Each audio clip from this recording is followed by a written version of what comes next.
Skinner का क्रिया प्रसूतक अनुबंधन Skinner द्वारा प्रतिपादित अधिगम सिद्धांत है। क्रिया प्रसूत अनुबंधन ऑपरेंट कंडीशनिंग। क्रिया प्रसूत अनुबंधन का सिद्धांत theory of operant conditioning. America के हार्वर्ड विश्वविद्यालय के B.F. स्किनर के इस सिद्धांत का प्रमुख आधार थॉर्नडाइक द्वारा प्रतिपादित प्रभाव का नियम था।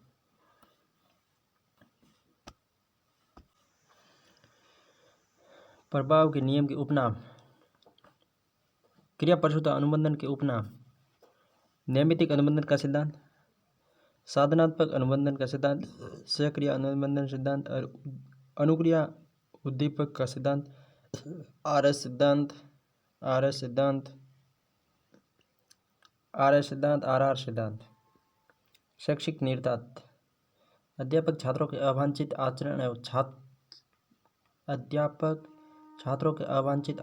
एवं व्यवहारों को नकारात्मक पुनर्बलन के द्वारा दूर कर सकता है। गणित में पहाड़े तथा भाषा में वर्तनी याद कराते समय यह सिद्धांत उपयोगी है। निम्न में से कौन सा अधिगम सिद्धांत नैमित्तिक अनुबंधन कहलाता है? तो वो है सक्रिय अनुबंधन नैमित्तिक अनुबंधन कहलाता है। क्रिया प्रसूत अनुबंधन के प्रतिपादक या पुनर्बलन क्रिया प्रसूत पुनर्बलन के प्रतिपादक है B.F. स्किनर। पारितोषिक एवं दंड के माध्यम से सीखना अधिगम के किस सिद्धांत से संबंधित है? क्रिया प्रसूत। पारितोषिक दंड के माध्यम से क्रिया प्रसूत अनुबंधन यह है आपके स्किनर का। प्राणी के वांछित व्यवहारों के लिए पुनर्बलन महत्वपूर्ण है, स्किनर का कथन है। अधिगम में पुरस्कार एवं दंड की अवधारणा किसके द्वारा प्रतिपादित की गई? क्रिया प्रसूत अनुबंधन के सिद्धांत में स्किनर द्वारा। सिद्धांत परिणामों द्वारा सीखने से संबंधित है, तो वो है क्रिया प्रसूत अनुबंधन। सिद्धांत परिणामों द्वारा सीखने से संबंधित है, तो वो है क्रिया प्रसूत अनुबंधन। स्किनर के संक्रिया अनुकूलन सिद्धांत के अंतर्गत किस पुनर्बलन अनुसूची में अधिगमकर्ता को एक निश्चित समय के पश्चात पुनर्बलन प्रदान किया जाता है? तो वो है निश्चित अंतराल। एक प्रोफेसर B.F. स्किनर के नियमों के आधार पर एक परीक्षण का निर्माण कर रहा है। संप्रत्य जो कि इस परीक्षण में केंद्र पर होगा वह है, तो वह पुनर्बलन अनुसूची केंद्र पर होगी। किसमें ऐच्छिक व्यवहार उसके परिणामों या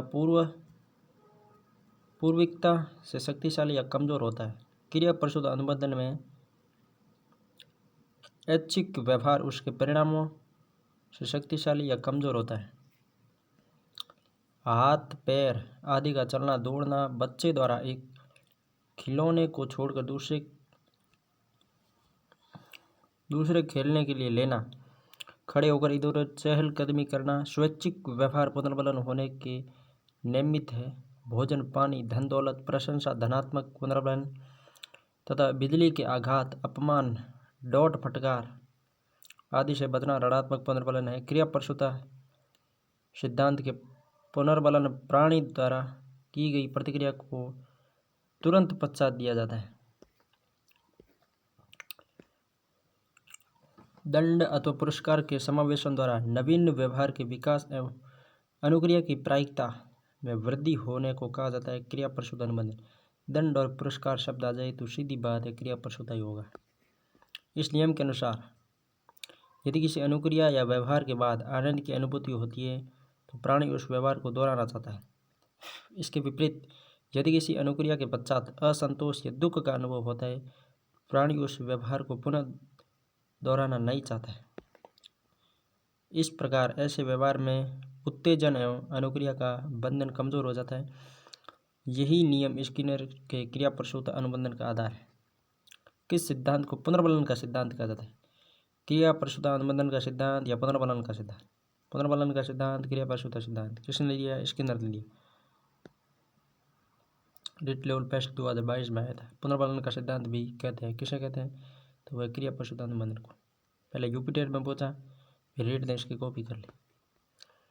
क्रिया प्रसूत अनुबंधन के सिद्धांत को पुनर्बलन का सिद्धांत भी कहा जाता है। इस सिद्धांत के प्रतिपादक B.F. स्किनर हैं। इसके अनुसार वे अनुक्रियाएं जो जानवर अथवा मानव द्वारा ऐच्छिक रूप से की जाती है क्रिया प्रसूत कहलाती है। इस सिद्धांत के अनुसार प्राणी पर्यावरण सक्रिय होकर स्वयं कार्य करता है तो पुनर्वलन के आधार पर उसकी पुनरावृत्ति करता है। वो अधिगम जो व्यवहार के प्रभाव का परिणाम होता है तो वह क्रिया प्रशुद्ध अनुबंधन। व्यवहार के प्रभाव का परिणाम होता है क्रिया प्रशुद्ध अनुबंधन। क्रिया प्रशुद्ध अनुबंधन में पुनर्वलन निर्भर करता है उद्दीपक की प्रकृति पर और अनुक्रिया पर, तो इसमें अनुक्रिया पर निर्भर करता है। क्रिया प्रशुद्ध अनुकूलन में पुनर्वलन निर्भर करता है, अनुक्रिया की प्रकृति पर निर्भर करता है। अभिक्रमित अधिगम में किस पर आधारित है? क्रिया प्रशुद्ध अभिक्रमित अधिगम क्रिया प्रशुद्ध अनुबंधन पर। क्रिया प्रशुद्ध मुख्यतः किसकी भूमिका पर बल देता है? पुनर्वलन पर। अवांछित और समस्या व्यवहार का प्रभावी रूप से परिमार्जन क्रिया प्रशुद्ध अनुबंधन के सिद्धांत का उपयोग करके किया जा सकता है। क्रिया प्रशुद्ध अनुबंधन की प्रक्रिया से संबंधित नहीं है, अनुकरण नहीं है, आकृतिकरण है, विलोपन है, पुनर्वलन है, जबकि अनुकरण नहीं। मौलिक व्यवहारवादी के रूप में वर्णित किया जाता है। मौलिक व्यवहारवादी कौन है? स्किनर। व्यवहारवादी, मौलिक व्यवहारवादी तो सभी है इसमें से, किंतु मौलिक व्यवहारवादी में आते हैं आपके स्किनर। क्रिया प्रशुद्ध अनुबंधन से संबंधित नहीं है। सामाजिक अनुकरण आते ही सीधा कट कर देना। ओवर वाला ऑप्शन ये पहले था, उसमें अनुकरण था, गलत हो गया। निरूपण है, विलोपन है, सहज पुनः प्राप्ति होगी, जबकि अनुकरण नहीं होगा। अभिक्रमित अधिगम मॉडल के जनक है स्किनर। अभिक्रमित अधिगम मॉडल के जनक स्किनर। शैपिंग की संकल्पना दी गई थी। शैपिंग, स्किनर द्वारा शैपिंग की संकल्पना दी गई थी। शैपिंग की स्किनर के अनुसार किसी से भी वांछित व्यवहार करवाने या सिखाने के लिए छोटे छोटे प्रयासों द्वारा उसे एक दिशा में लाने की प्रक्रिया शैपिंग है। स्किनर के अनुसार किसी से भी वांछित व्यवहार करवाने या सिखाने के लिए छोटे छोटे प्रयासों द्वारा उसे एक दिशा में लाने की प्रक्रिया शैपिंग कहलाती है। स्किनर द्वारा किए गए प्रयोग। स्किनर ने चूहे तथा कबूतरों पर अनेक प्रयोग किए। स्किनर ने एक ध्वनि भी बॉक्स बनाया जिसमें लीवर के दबाने से भोजन के कुछ दाने आ जाते थे। एक भूखे चूहे को स्किनर ने बॉक्स में रख दिया। चूहे ने इधर उधर घूमकर कुछ ढूंढना शुरू कर दिया। इसी उछल कूद में उसके द्वारा लीवर दब गया, भोजन के दाने और प्याले आ गए और चूहे ने भोजन को खा लिया।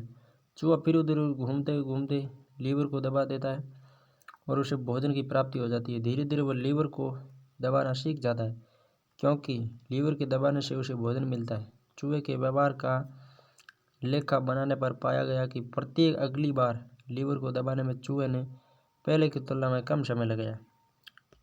स्किनर ने अपने सिद्धांत में प्रयोग किए तो चूहे पे और कबूतर पे दोनों पे की, थॉर्नडाइक ने बिल्ली पे। शैपिंग की संकलन का संबंध है क्रिया प्रशुद्ध से।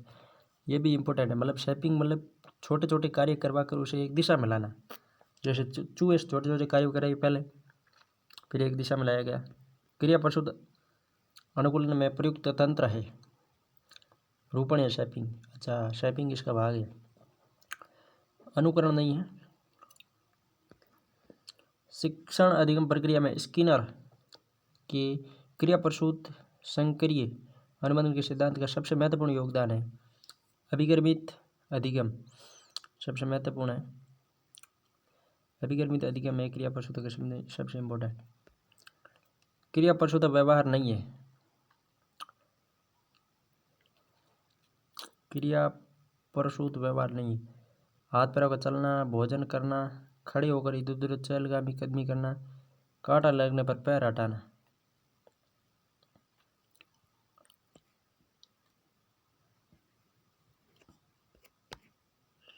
कांटा लगने पर पैर हटाना में उद्दीपक कांटा तथा पैर हटाना अस्वैच्छिक क्रिया है, जबकि अन्य विधियों में उद्दीपक ज्ञात नहीं है, क्रिया स्वैच्छिक हो रही है, अर्थात कार्य करने का कारण ज्ञात नहीं है।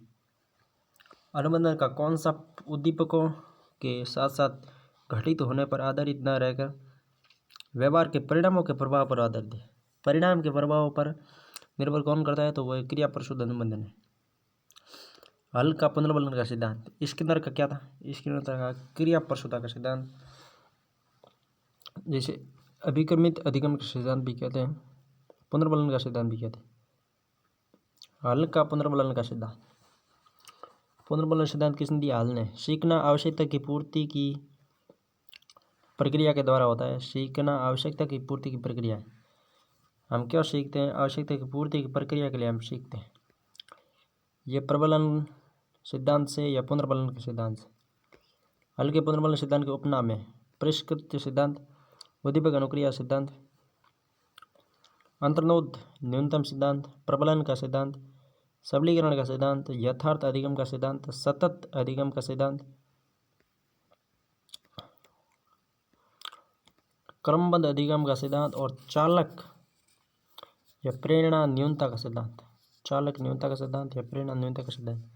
अमेरिकी मनोवैज्ञानिक क्लार्क ए हल ने पावलोव और थॉर्नडाइक के अधिगम के सिद्धांतों पर अन्य कार्यों से प्रभावित होकर अपने अधिगम सिद्धांत को विकसित किया, जो गणितीय तथा वैज्ञानिक आधार पर मानव व्यवहार पर आधारित है। हल का अधिगम सिद्धांत आदतों के विकास पर सबसे अधिक बल देता है। आदतों के विकास पर कौन बल देता है? हल का सिद्धांत। देखिए, थॉर्नडाइक की कॉपी की सबसे पहले किसने? स्किनर ने। अब हल ने है जो पावलोव और थॉर्नडाइक दोनों की कॉपी की। हल का सिद्धांत मूलतः क्या कहता है? ये बताता है कि अधिगम सिद्धांत आदतों के विकास पर सबसे अधिक बल देता है। हल का अधिगम सिद्धांत आदतों के विकास पर सबसे अधिक बल देता है। हल के अनुसार आदतों का विकास जटिल व्यवहारों के विकास का परिणाम है। जटिल व्यवहारों का विकास शनै शनै होता है, जो कालांतर में आदत बन जाती है। इस रूप में देखें तो हल तथा वॉटसन के विचार एक जैसे हैं। हल ने अपने पुनर्बलन सिद्धांत को सिद्ध करने हेतु चूहे पर प्रयोग किया। स्किनर ने किस पर किए? स्किनर ने चूहे पर, कबूतर पर किए, हल ने भी चूहे पर किए। हल के अनुसार सीखना अधिगम आवश्यकता की पूर्ति की प्रक्रिया के द्वारा होता है। हल के अनुसार सीखना अधिगम आवश्यकता की पूर्ति की प्रक्रिया के द्वारा होता है। पुनर्बलन का सिद्धांत, पुनर्बलन का सिद्धांत किसने? हल ने दिया। हल सिद्धांत किस प्रक्रिया से संबंधित है? सीखने की व्याख्या के सरलीकरण से। सीखने की व्याख्या के सरलीकरण से संबंधित है हल का सिद्धांत। अभिप्रेरणा का प्रेरणा न्यूनता सिद्धांत, अभिप्रेरणा का प्रेरणा न्यूनता सिद्धांत, ड्राइव रिडक्शन थ्योरी हल की है। कौन सा हल का प्रणालीबद्ध व्यवहार सिद्धांत का सही सूत्र है? तो वो है SOR। हल का प्रणालीबद्ध व्यवहार सिद्धांत का सही सूत्र है SOR। SOR सूत्र वुडवर्थ द्वारा दिया गया, जिसे हल ने अपने सिद्धांत का आधार बनाया। हल के अधिगम सिद्धांत का शैक्षिक निहितार्थ नहीं है। अधिगम में पर्याप्त मात्रा में प्रशिक्षण देने और अभ्यास के महत्व को इंगित करना, अधिगम के कृत्रिम प्रोत्साहन के धीरे विकास पर जोर देना, अधिगम में प्रणोदन चालक को प्रमुख कारक बनाना, ये तो थे, किंतु चौथा गड़बड़ है। वो है विद्यार्थियों के तनाव को कम करने के लिए केवल पुरस्कार और दंड ही पर्याप्त नहीं होता, ये कथन करना, ये कथन इसका नहीं है। व्यवहारवाद, व्यवहारवाद का पिता या जन्मदाता वॉटसन को माना जाता है। व्यवहारवाद का जन्मदाता कौन है? वॉटसन है। पिता कौन है? वॉटसन है। व्यवहारवाद के जन्मदाता JB वॉटसन अमेरिका है। 19वीं शताब्दी तक चेतना तथा चेतना के अवयवों का अध्ययन ही मनोविज्ञान का अध्ययन माना जाता था। चेतना की रचना का अध्ययन करने वाला संप्रदाय चेतना या रचनावादी संप्रदाय था। शिक्षा में व्यवहारवाद का विचार किस मनोवैज्ञानिक ने दिया? Watson, JB Watson America. व्यवहारवादी नहीं है तो पावलोव है, स्किनर है, वॉटसन है, जबकि सिगमंड फ्रायड व्यवहारवादी नहीं है। व्यवहारवाद में मानव मात्र के व्यवहार के अलावा प्राणियों, कुत्ता, बिल्ली और चूहे के व्यवहार को भी शामिल किया गया। व्यवहारवाद में मानव मात्र के अलावा भी कुत्ते, बिल्ली और चूहे पर प्रयोग किए गए।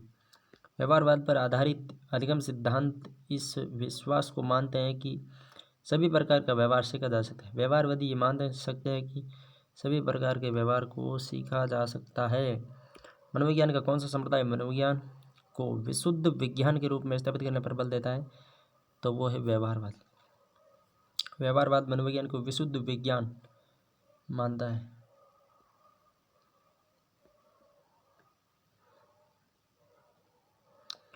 प्रशिक्षण एवं अभ्यास संबंधित है व्यवहारवाद से। प्रशिक्षण एवं अभ्यास संबंधित है व्यवहारवाद से। व्यवहारवाद मनोविज्ञान को बनाता है एक विज्ञान। व्यवहारवाद मनोविज्ञान को बनाता है एक विज्ञान। व्यवहारवाद के अनुसार सीखना परिवर्तन का प्रत्युत्तर है व्यवहार के रूप में। व्यवहारवाद में उत्तरी व्यवहारवाद आ रहा है। व्यवहारवाद के अनुसार सीखना परिवर्तन का प्रत्युत्तर है व्यवहार के रूप में। प्रत्यक्ष अवलोकनीय घटनाएं, उद्दीपक एवं अनुक्रियाएं मनोविज्ञान के अध्ययन के मुख्य विषय हैं। यह कथन निम्नलिखित में से किसके विचारों की सर्वोत्तम व्याख्या है? व्यवहारवाद। मनोविज्ञान के किस संप्रदाय ने वस्तुनिष्ठ व तथ्य पर आधारित अध्ययन करने की बात कही? तो वह है व्यवहारवाद। व्यवहारवाद के अनुसार निम्नलिखित में से कौन सा कथन असत्य है? ये अंतर्वेशन विधि को स्वीकार करता है, ये कथन असत्य है। तो कौन से सत्य हैं? ये अवलोकनीय व्यवहार पर बल देता है, चेतना का विरोध करता है, वातावरण पर बल देता है। व्यवहारवादी दृष्टिकोण से संबंधित नहीं है। तो ऑप्शन 3, निर्णय प्रक्रिया की बजाय निर्णय की वस्तु तत्व के विश्लेषण पर बल दिया, ये गलत है। तो कौन सा सही है? व्यवहारवाद में ज्ञान अपने आप में साध्य है। ज्ञान के लिए ज्ञान में विश्वास करना। मुख्य सरोकार शुद्ध ज्ञान या सिद्धांत से है। सीखने का सिद्धांत जो पूरी तरह से देखने योग्य व्यवहार पर निर्भर करता है। सीखने के किस सिद्धांत से जुड़ा हुआ है? व्यवहारवादी से। व्यवहारवाद के अनुसार कौन सी पुनर्बलन अनुसूची उच्चतम अनुक्रिया दर से उत्पन्न करती है? तो परिवर्तनीय अनुपात। परिवर्तनीय अनुपात पुनर्बलन अनुसूची उच्चतम अनुक्रिया दर से उत्पन्न करती है। अधिगम के व्यवहारवादी सिद्धांत के समर्थक है व्यवहारवादी थॉर्नडाइक। व्यवहार वाटसन थाके गुत्री थॉर्नडाइक क्लॉर्कल। प्रशिक्षण व अभ्यास संबंधित है व्यवहारवाद से। प्रशिक्षण एवं अभ्यास व्यवहारवाद से संबंधित है। गेस्टॉल्टवाद। गेस्टॉल्टवाद के प्रतिपादक है मैक्स वर्दीमार। गेस्टॉल्टवाद का जन्मदाता वर्दीमार को माना जाता है, जो जर्मनी का निवासी था। वर्दीमार का बहुत सवाल आया हुआ है। गेस्टॉल्ट का अर्थ है पूर्णाकार। गेस्टॉल्ट एक जर्मन शब्द है। गेस्टॉल्ट का अर्थ क्या है? पूर्णाकार। सीखने का अंतर्दृष्टि सिद्धांत किसकी देन है? गेस्टॉल्टवादी की। सीखने का अंतर्दृष्टि सिद्धांत किसकी देन है? गेस्टॉल्टवादी की। गेस्टॉल्ट मनोविज्ञान। सीखने का अंतर्दृष्टि सिद्धांत किसकी देन है? गेस्टॉल्टवादी की। गेस्टॉल्ट मनोवैज्ञानिकों वर्दीमार, कोपका व कोलर द्वारा सूझ अथवा अंतर्दृष्टि के सिद्धांत का प्रतिपादन किया गया है।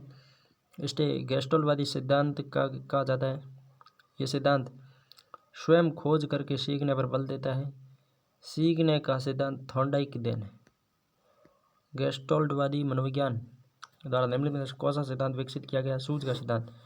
गेस्टॉल्टवादियों ने कौन सा सिद्धांत दिया? सूझ का सिद्धांत। गेस्टॉल्टवादी मनोविज्ञान द्वारा निर्मित कौन सा सिद्धांत? सूझ का सिद्धांत। गेस्टॉल्टवादी के अनुसार समस्या समाधान के लिए सबसे जरूरी है सूझ। अंतर्दृष्टि अधिगम परिणाम है गेस्टॉल्ट प्रत्यक्षीकरण का।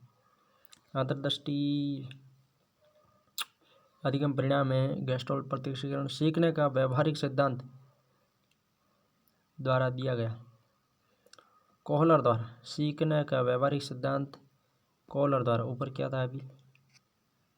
सीखने का सिद्धांत थॉर्नडाइक की देन है, ये देखो। और वहाँ पे क्या लिखा हुआ है?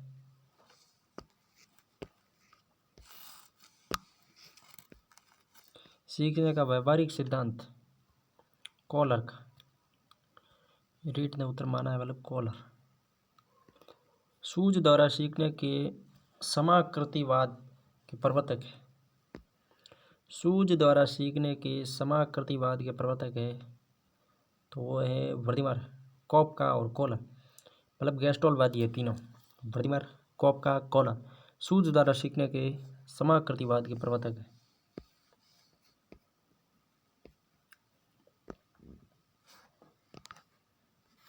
गेस्टॉल्टवादियों के अनुसार व्यक्ति किस वस्तु को देखता है?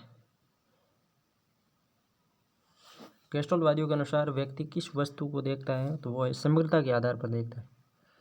निम्न में से कौन सा गेस्टोल्ट के अधिगम सिद्धांत के अंतर्गत निर्धारक प्राथमिक कारकों के समूह में नहीं आता? आनुवंशिकता नहीं आता है, सामीप्यता आता है, समानता आता है, सरलता आता है। कोलर का अंतर्दृष्टि सिद्धांत। वर्दीमर गेस्टोल्टवादी था। कोलर क्या है? कोलर का अंतर्दृष्टि का सिद्धांत। अधिगम का अंतर्दृष्टि या सूझ द्वारा सीखना। कोलर भी एक गेस्टोल्टवादी था। कोलर, कोपका और वर्दीमर। अधिगम का अंतर्दृष्टि सूझ द्वारा सीखना सिद्धांत किसके द्वारा प्रतिपादित किया गया था? कोलर द्वारा। कोलर का सिद्धांत, इस सिद्धांत के उपनाम गेस्टोल्टवादी सिद्धांत, पूर्ण से अंश का सिद्धांत, समग्रता का सिद्धांत, अंतर्दृष्टि का सिद्धांत, सूझ एवं समझ का सिद्धांत, आइंस्टाइन थ्योरी, शैक्षिक निहितार्थ, गणित, विज्ञान एवं व्याकरण जैसी तार्किक विषयों का अध्ययन इस विधि से किया जाता है। यह सिद्धांत बालकों की बुद्धि, कल्पना व तर्क शक्ति का विकास करता है। कौन सा युग में सही है? तो उसमें है कोलर का अंतर्दृष्टि अधिगम, ये विकल्प सही है। कोहलर का अंतर्दृष्टि अधिगम, ये विकल्प सही है। कोलर ने विकसित किया इनसाइट सिद्धांत को। कोलर ने विकसित किया इनसाइट सिद्धांत को। कोलर ने विकसित किया इनसाइट सिद्धांत को। कोलर का अधिगम का सिद्धांत निम्न में से किस नाम से जाना जाता है? तो वह अंतर्दृष्टि या सूझ का सिद्धांत। समस्या के अचानक समाधान की वकालत करने वाला सिद्धांत का नाम है सूझ का सिद्धांत। अंतर्दृष्टि सिद्धांत के प्रतिपादक थे कोहलर। अंतर्दृष्टि अधिगम परिणाम है समग्राकृति प्रत्यक्षण। कोहलर ने अपने अधिगम संबंधी प्रयोग किए। कोहलर ने चिंपांजी पर प्रयोग किया। कोहलर ने किस पे किए? चिंपांजी पर। कोहलर लर लर कर तो चिंपांजी पकड़ लिया। ध्यान दियो कौन सही सिद्धांत है जिसमें किसी समस्या के तात्कालिक समाधान को प्रमुखता दी जाती है तो वो है सूझ का सिद्धांत। कौन सा सक्रिय अनुबंध से संबंधित नहीं है? अंतर्दृष्टि। सक्रिय अनुबंध से संबंधित नहीं है, अंतर्दृष्टि। अंतर्दृष्टि पैदा होने के संबंध में कौन सा कथन सत्य नहीं है? चौथा, अंतर्दृष्टि धीरे धीरे पैदा होती है, यह गलत है। अंतर्दृष्टि एकदम पैदा होती है। जैसे अंतर्दृष्टि अचानक पैदा होती है, सत्य है। अंतर्दृष्टि सही प्रत्यक्षण पर निर्भर करती है, ये भी सत्य है। अंतर्दृष्टि तब पैदा होती है जब व्यक्ति किसी परिस्थिति के विभिन्न अंगों के बीच संबंध देख लेता है। एक दो क्वेश्चन एक में विपरीत हो जाए ना, जैसे देखो पहला अचानक पैदा होती है और लास्ट टर्म में क्या था? धीरे धीरे पैदा होती है। तो इसमें से ऐसे ऑप्शन आ जाए तो उसमें से उन दोनों में से उत्तर होगा। दो विकल्पों के पीछे वालों को छोड़ देना है। अचानक पैदा होती है, धीरे धीरे पैदा होती है। यदि विपरीत कथन दिए हुए हैं तो इसका मतलब है कि इन दोनों में से कोई एक उत्तर होगा। सिद्धांत है जिसमें किसी समस्या के तात्कालिक समाधान को प्रमुखता दी जाती है, सूझ का सिद्धांत। कूट लेविन का क्षेत्र सिद्धांत। कूट लेविन ने क्षेत्रवाद का सिद्धांत दिया। अधिगम का क्षेत्र सिद्धांत लेविन का या कूट लेविन का? कूट लेविन का सिद्धांत प्रसिद्ध प्रबंधन शास्त्री मनोवैज्ञानिक कूट लेविन ने जीवन स्थल के आधार पर व्यक्ति के अनुभवों का विश्लेषण किया। इसके सिद्धांत में लक्ष्य, वर्तसना एवं अवरोधक प्रमुख तत्व है। इसे प्राकृतिक दशा सिद्धांत भी कहा जाता है। क्षेत्र सिद्धांत फील्ड थ्योरी का प्रादुर्भाव अभिप्रेरणा एवं प्रत्यक्षीकरण के सिद्धांत के रूप में होने के कारण इसमें सीखने में प्रेरणा एवं प्रत्यक्षीकरण पर बल दिया गया। यह सीखने का लक्ष्य सूझ सिद्धांत है। इस सिद्धांत के अनुसार अध्यापक को बालकों की योग्यता एवं शक्ति के अनुसार उपयुक्त मनोवैज्ञानिक वातावरण उपलब्ध कराना चाहिए। व्यक्ति एवं वातावरण के मध्य अंतर संबंध की प्रकृति की व्याख्या हेतु जीवन क्षेत्र की अवधारणा किसने प्रस्तुत की? कूट लेविन। जीवन क्षेत्र की अवधारणा कूट लेविन। निम्न में से कौन सा लेविन के अधिगम संबंधित क्षेत्र की एक मुख्य धारा नहीं है? तो वो है विभेदीकरण। विभेदीकरण लेविन की मुख्य धारा नहीं है। कौन कौन सी है? जीवन का दायरा, तल रूप और वेक्टर्स एवं कर्षण अधिगम संबंधित क्षेत्र सिद्धांत की मुख्य अवधारणाएं हैं, जबकि विभेदीकरण सब अवधारणा नहीं है। लेविन के क्षेत्र से संबंधित है तो वो है जीवन space, topology and vectors valence. किस सिद्धांत में क्षेत्रीय सिद्धांत के नाम से भी जाना जाता है? समग्र कार का या समग्रवाद को क्षेत्रीय सिद्धांत। अल्बर्ट बांडुरा का सामाजिक अधिगम का सिद्धांत। सामाजिक अधिगम का सिद्धांत किसने दिया? अल्बर्ट बांडुरा ने। सामाजिक अधिगम का सिद्धांत अल्बर्ट बांडुरा द्वारा दिया गया। यही ऑप्शन पूछ लिया गया पहले तो। Albert बांडुरा Canada. दूसरों को देखकर उसके अनुरूप व्यवहार करने के कारण अथवा दूसरों के व्यवहार को जीवन में उतारने तथा समाज द्वारा स्वीकृत व्यवहारों को धारण करने तथा अमान्य व्यवहारों को त्यागने के कारण ही ये सामाजिक अधिगम कहलाता है। मनोवैज्ञानिकों ने अधिगम के जो सिद्धांत प्रतिपादित किए उसमें प्राय जानवरों पर प्रयोग करके सीखने की प्रक्रिया समझने का प्रयास किया, लेकिन पशुओं पर किए गए प्रयोगों के परिणामों को बालक पर लागू करने में शिक्षक संदेह प्रकट करने लगे। शिक्षा शास्त्रियों का विचार है कि बालक सामाजिक जीवन में अनुकरण द्वारा सीखता है।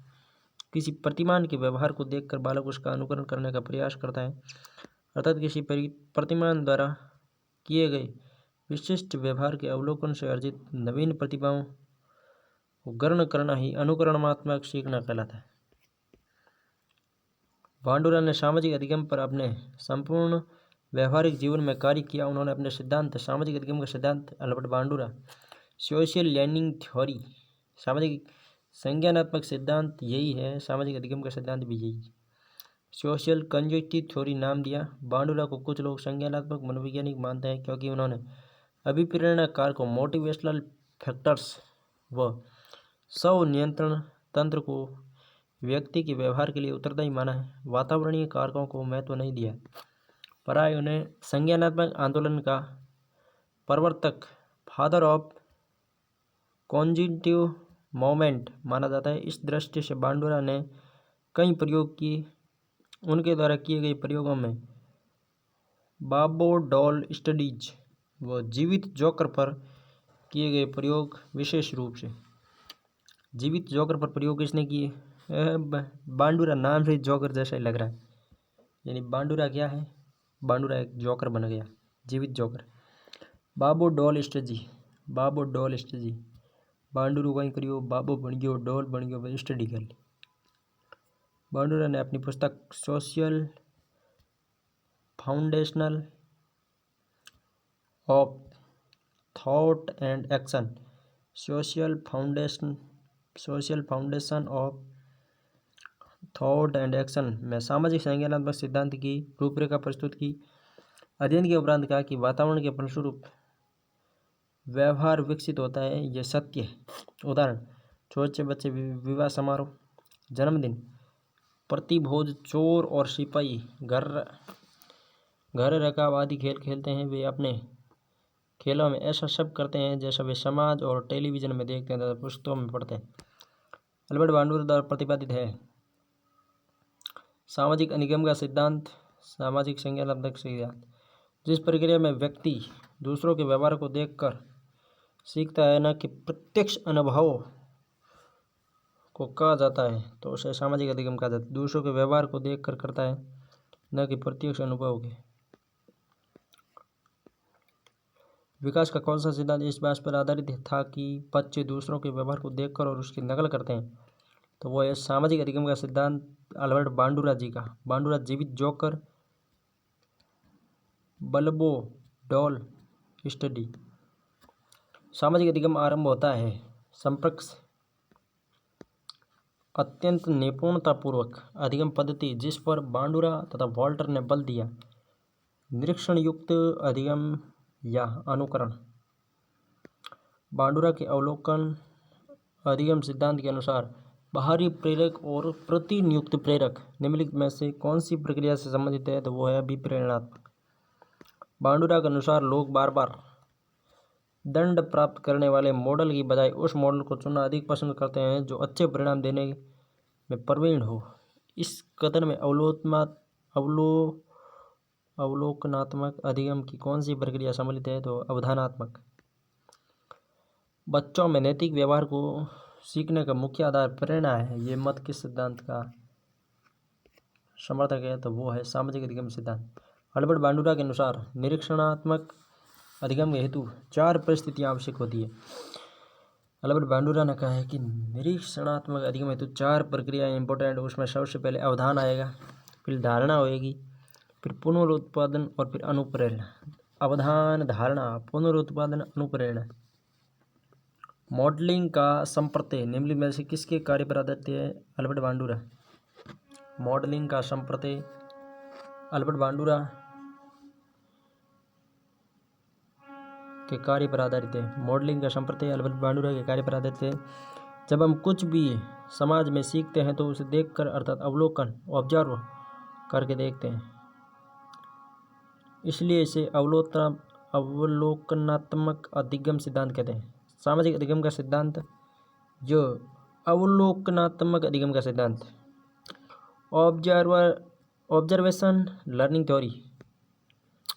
जब हम दूसरे व्यक्तियों के व्यवहारों का प्रेक्षण करते हैं और उसकी तरह व्यवहार करने लगते हैं तो इस अधिगम को प्रेक्षणात्मक सिद्धांत या मॉडलिंग भी कहा जाता है।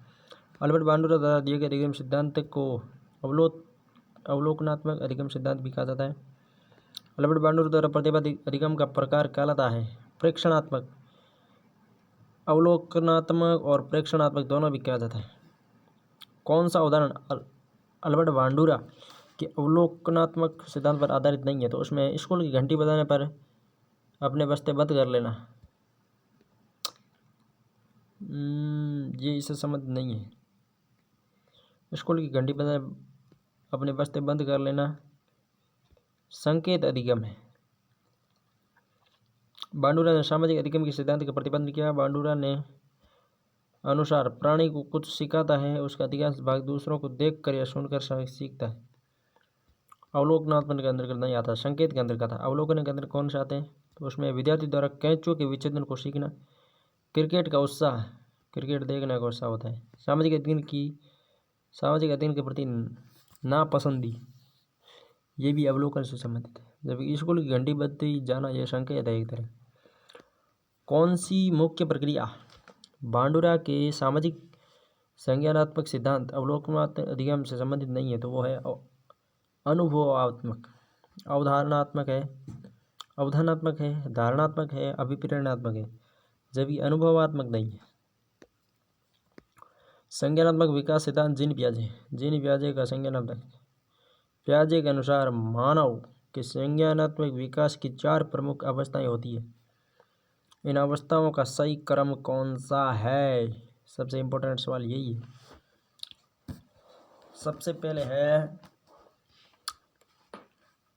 संवेदी, दूसरी है पेशीय, तीसरी है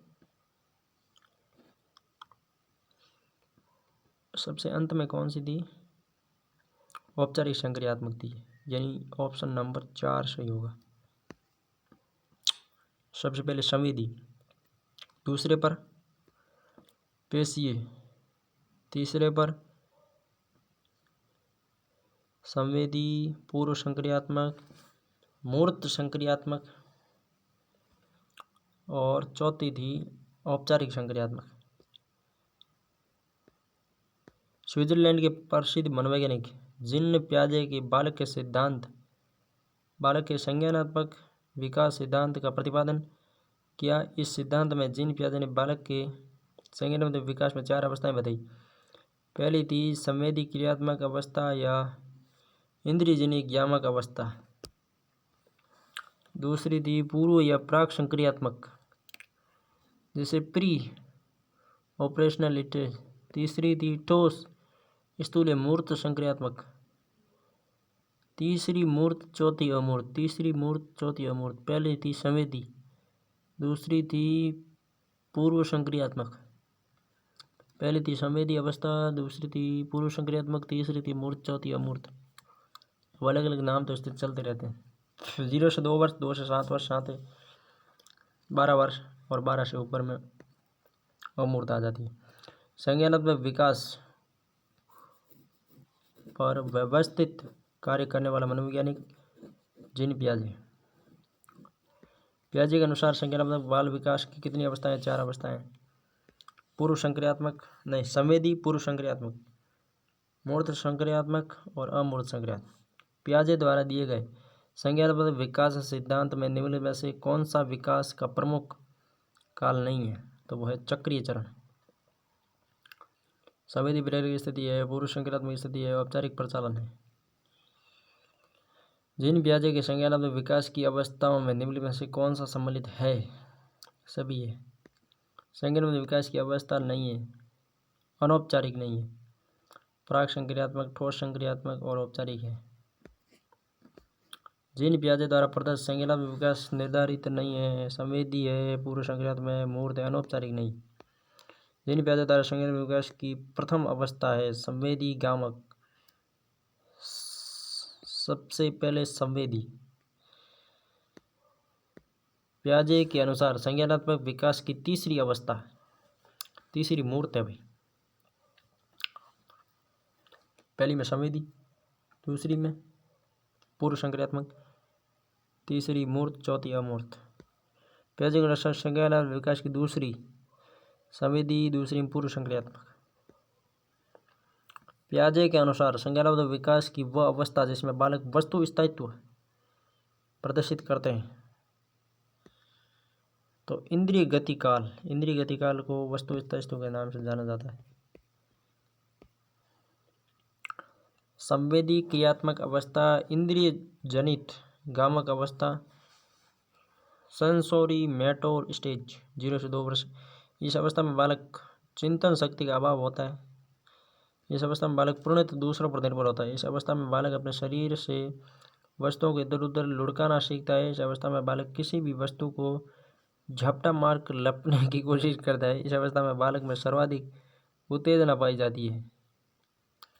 इस अवस्था में बालक में सर्वाधिक कामुकता पाई जाती है। इस अवस्था में बालक हाथ में आई हुई वस्तु को मुंह में डालने की कोशिश करता है। पियाजे के अनुसार विकास की अवस्थाओं में वह अवस्था जिसमें बालक अनभिज्ञ होता है, यद्यपि कोई भी वस्तु दिखाई नहीं दे रही है फिर भी वह अस्तित्व में है, यह अवस्था औपचारिक होगी। संवेदी गामक में यद्यपि कोई वस्तु दिखाई नहीं दे रही है फिर भी वह अस्तित्व में है, यह अवस्था अच्छा संवेदी गामक।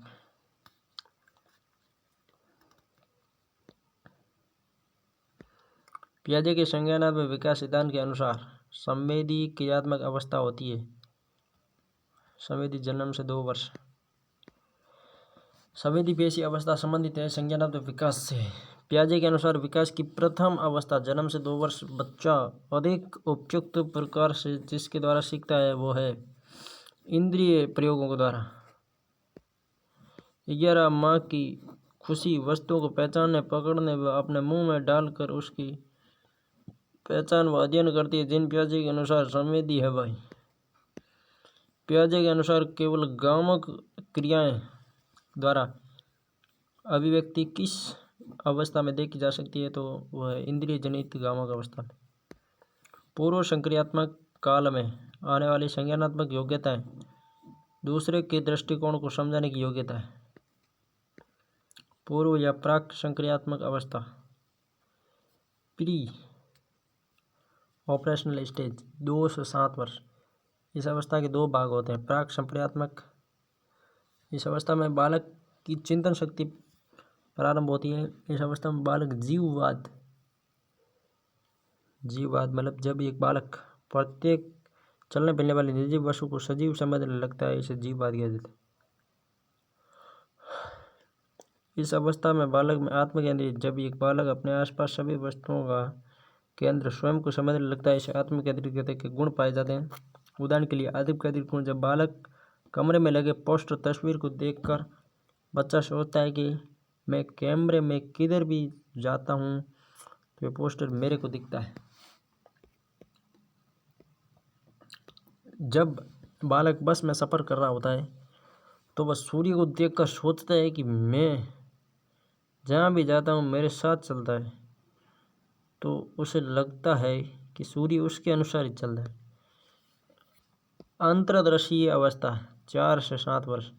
इस अवस्था में बालक की चिंतन शक्ति परिपक्व हो जाती है। इस अवस्था में बालक सामान्य मानसिक क्रियाएं जैसे जोड़, बाकी, गुणा, भाग आसानी से कर लेता है। इस अवस्था में बालक में पलटावी गुण का अभाव होता है। पियाजे के अनुसार पूर्व संक्रियात्मक अवस्था की विशेषता है प्रतिमूर्ति निर्माण।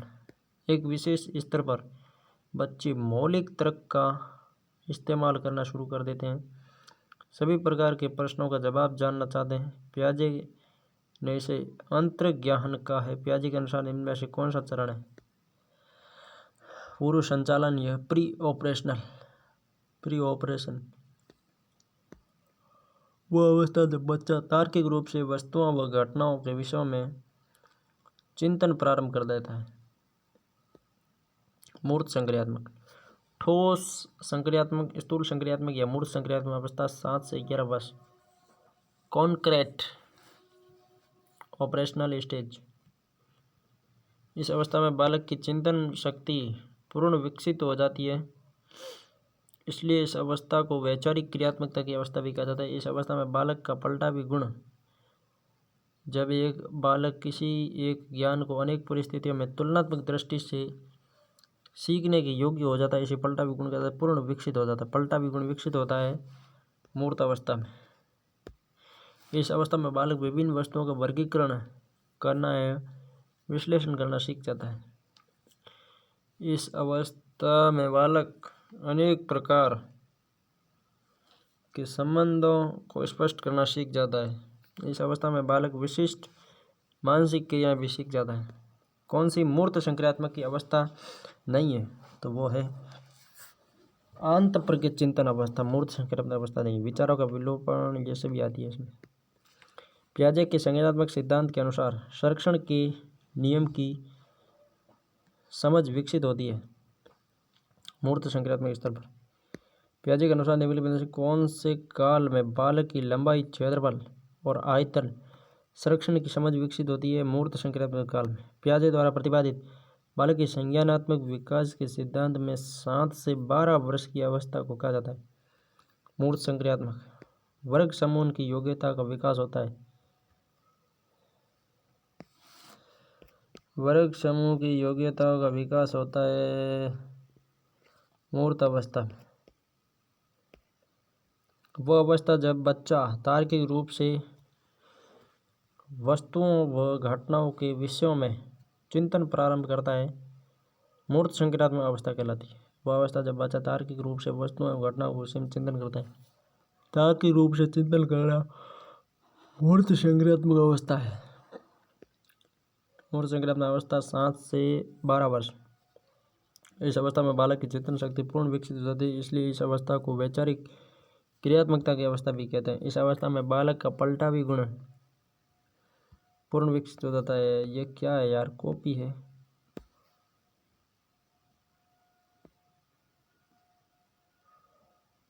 ये कॉपी है मेरे ख्याल से, वापस हो गया, ऊपर चला गया यार, ज़्यादा इसमें।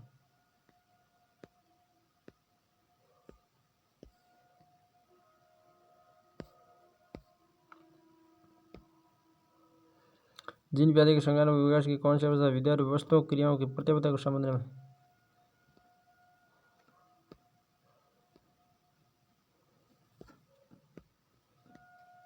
यहाँ से कुछ गड़बड़ी हुई है।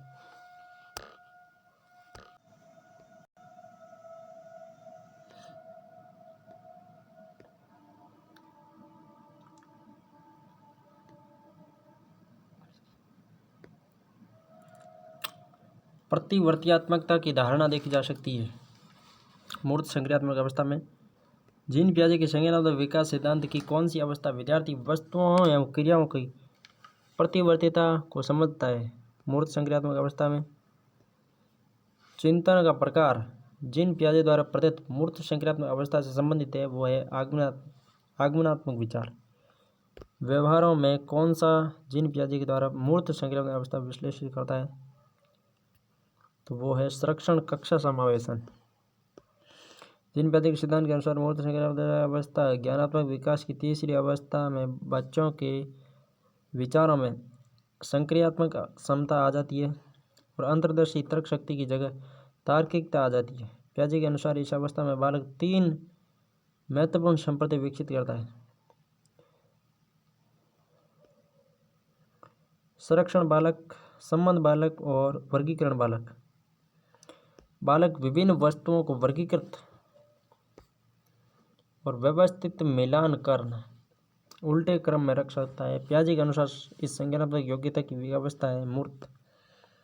कौन सी अवस्था संप्रत्यों के अनुसार संपूर्ण विकास की अवस्था है? पियाजे के अनुसार संपूर्ण विकास की अवस्था अमूर्त संक्रियात्मकता है। औपचारिक या अमूर्त संक्रियात्मक अवस्था 12 से ऊपर। इस अवस्था में बालक अपनी चिंतन शक्ति के लिए स्वतंत्र हो जाता है। इस अवस्था में बालक अनेक प्रकार के चिंतन बिना वस्तु को देखे कर सकता है। इस अवस्था में बालक में तर्क शक्ति का विकास हो जाता है। जीन पियाजे के अनुसार संज्ञानात्मक विकास की अंतिम अवस्था कौन सी है? तो वो है अमूर्त संक्रियात्मक अवस्था या औपचारिक अवस्था। पियाजे के अनुसार औपचारिक संक्रियात्मक अवस्था में व्यक्ति परिकल्पनात्मक ढंग से समस्याओं पर विचार कर सकते हैं। इसका अर्थ है संभावनाओं पर विचार कर सकते हैं, वह परिकल्पना की जांच कर सकते हैं। पियाजे के अनुसार किशोर अवस्था में संज्ञानात्मक विकास की कौन सी अवस्था प्रारंभ होती है? तो वह है औपचारिक कार्यात्मकता अवस्था। पियाजे के संज्ञानात्मक विकास के सिद्धांत के अनुसार औपचारिक संक्रियात्मक अवस्था की आयु है 11 वर्ष एवं उससे अधिक। पियाजे के संज्ञानात्मक विकास के सिद्धांत के अनुसार निम्न में से किस अवस्था में बालक तर्कपूर्ण और व्यवस्थित प्रक्रियाओं से समस्याओं का प्रमाणीकरण करता है? औपचारिक क्रियात्मकता।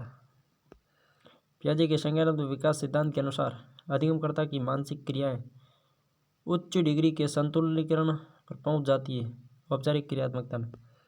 जीन पियाजे के अनुसार निम्नलिखित में से किस अवस्था में बालक में अमूर्त चिंतन एवं तार्किक योग्यता का विकास होता है?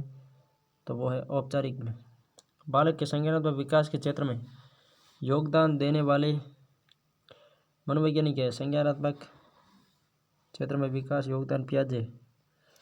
जीन पियाजे ने बाल मनोविज्ञान पर सर्वाधिक 32 पुस्तकों की रचना की। इसमें संसार के बच्चों के विचार, child conception of the world 1920 में लिखी, बालक का चिंतन एवं भाषण 1926 में, बच्चों के नैतिक निर्णय 1930 में, moral judgment of the child सबसे पहले लिखी, child conception of the world दूसरी है, language and thought of child तीसरी है, moral judgment of child. Jean पियाजे की निम्नलिखित में से कौन सी पुस्तक नहीं दी? The language and thought of the child, the child conception of the time, psychology and child development, ये नहीं थी the psychology and child development. चौथी the psychology of the child, ये है। जीन पियाजे के संज्ञानात्मक विकास सिद्धांत के अनुसार परिकल्पित निगमनात्मक तर्क किस अवधि में विकसित है? अमूर्त संक्रियात्मक अवस्था में। पियाजे के संज्ञानात्मक विकास के सिद्धांत के निहितार्थ निकालते हुए एक ग्रेड 6 से 8 के शिक्षक को अपनी कक्षा में क्या करना चाहिए? ऐसी समस्याएं प्रस्तुत करनी चाहिए जिसमें तर्क आधारित समाधान की आवश्यकता होती हो। पियाजे के संज्ञानात्मक विकास के सिद्धांत के निहितार्थ निकालते हुए एक ग्रेड 6 से 8 के शिक्षक को अपनी कक्षा में ऐसी समस्याएं प्रस्तुत करनी चाहिए जिसमें तर्क आधारित समाधान की आवश्यकता होती है। पियाजे का मानना है कि बालक के संज्ञानात्मक विकास की 4 अवस्थाएं हैं। संवेदीपेशी अवस्था है, इंद्रिय अवस्था, दूसरी है पूर्व संक्रियात्मक अवस्था, तीसरी मूर्त संक्रिया अवस्था, चौथी है औपचारिक संक्रिया अवस्था। ग्रेड 6 से 8 बच्चों के लिए औपचारिक संक्रियात्मक अवस्था अंतर्गत आता है। पियाजे के संज्ञानात्मक विकास के जो कारक अनिवार्य माने हैं उनमें से नहीं है, सम नियोजन नहीं है, जैविक प्रभेदता है, भौतिक परिवेश है, कक्षा है। अनुभूति बच्चे और वातावरण के बीच अंतः क्रिया की निरंतर प्रक्रिया के माध्यम से विकसित होती है। यह सिद्धांत पियाजे के संज्ञानात्मक विकास का सिद्धांत है। पियाजे द्वारा प्रयुक्त न किया गया नाम खोजिए, तो वो है अधिग्रहण या उदात्तीकरण। स्कीमा है, संगठन है, आत्मीकरण है, अधिग्रहण नहीं। पियाजे के संज्ञानात्मक विकास सिद्धांत की महत्वपूर्ण संपत्ति अनुकूलन, संगठन, साम्य धारणा, स्कीमा, संरक्षण, संज्ञानात्मक संरचना मानसिक क्रिया विकेंद्र। पियाजे द्वारा संज्ञानात्मक संरचना को उल्लेखित करने वाली शब्दावली है वो है स्कीमा। स्कीमा सुनने में स्कीम्स के काफ़ी मिलता जुलता है। स्कीमा सुनने में स्कीम्स काफ़ी मिलता जुलता है, परंतु सच्चाई ये है कि इसका अर्थ उससे भिन्न है। पियाजे का स्कीमा से तात्पर्य एक ऐसी मानसिक संरचना से होता है जिसका सामान्यीकरण किया जा सके। स्कीमा इस तरह मानसिक संक्रिया तथा संज्ञानात्मक संरचना से काफ़ी संप्रति है। मनोविज्ञान तथा संज्ञानात्मक विज्ञान में स्कीमा विचारों और व्यवहार के ऐसे पैटर्न को व्यक्त करता है जो उनके सूचनाओं व संबंधों की श्रेणी में संगठित करता है। जब हम वर्तमान स्कीमा का प्रयोग बाहरी जगत के विश्लेषण शुरू करते हैं तब उसको कहा जाता है आत्मसातीकरण। पियाजे के अधिगम के संज्ञानात्मक सिद्धांत के अनुसार वह प्रक्रिया जिसके द्वारा संज्ञानात्मक संरचना को संशोधित मॉडिफाई किया जा सकता है तो वो है समायोजन। स्कीमा का मतलब है लंबे समय में याददाश्त में सूचना के संगठित पैकेट्स का एकत्रित होना स्कीमा है। पियाजे के अनुसार मौजूदा संज्ञानात्मक संरचना में नवीन सूचना को सम्मिलित करना आत्मसातकरण है। नवीन सूचना सम्मिलित करना आत्मसातकरण है। जिन पियाजे ने बालक या उसके वातावरण के मध्य चलने वाली परस्पर क्रिया द्वारा निर्मित समतुल्यन को कहा है अनुकूलन। अनुकूलन एडेप्टेशन। आत्मसातकरण है वर्तमान स्कीमा का प्रयोग बाहरी जगत के विश्लेषण हेतु करना। अनुकूलन की प्रक्रिया में सम्मिलित होता है आत्मसातकरण एवं समाविष्टीकरण। एक बालक बालिका वस्तु के गर्म होने और नहीं होने के अनुसार अपने मौजूदा व्यवहार स्कीमा में संशोधन कर लेती है।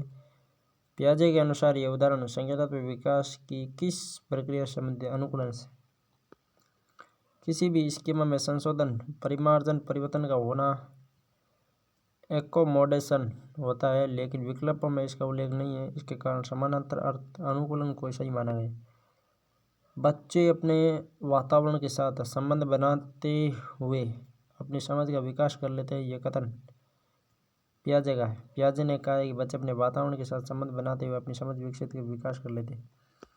किसने ये मत दिया कि भाषा विचार की अंतर्वस्तु का निर्धारण है? पियाजे ने। एक बच्चा कहता है कि माँ आज उदास है। वह निम्नलिखित में से पूर्व संक्रियात्मक चिंतन की किस अवस्था किस सीमा की ओर संकेत कर रहा है तो वो है एनिमिज्म। पियाजे ने स्थानीयकरण शब्द का प्रयोग किया है नवीन परिस्थिति समायोजन हेतु। निम्न में से कौन सा पियाजे के अनुसार बौद्धिक विकास का निर्धारण नहीं है? सामाजिक संचरण बौद्धिक विकास का निर्धारण नहीं है। अनुभव है संतुलनीकरण है। पियाजे के सिद्धांत में एक प्रक्रिया जो पुराने और नए धारणा और अनुभव के बीच संतुलन क्रिया है उसे जाना जाता है संतुलन के नाम से। संतुलन क्रिया संतुलन निर्जीव वस्तुओं को सजीव गुण देने वाली प्रक्रिया। निर्जीव वस्तुओं को सजीव गुण देने वाली प्रकृति पियाजे ने क्या नाम दिया?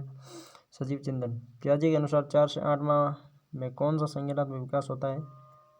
हाथ आंख संबंध। पियाजे के संज्ञानात्मक विकास चरणों में कौन सा एक सही नहीं है तो वह है पूर्व ज्ञान।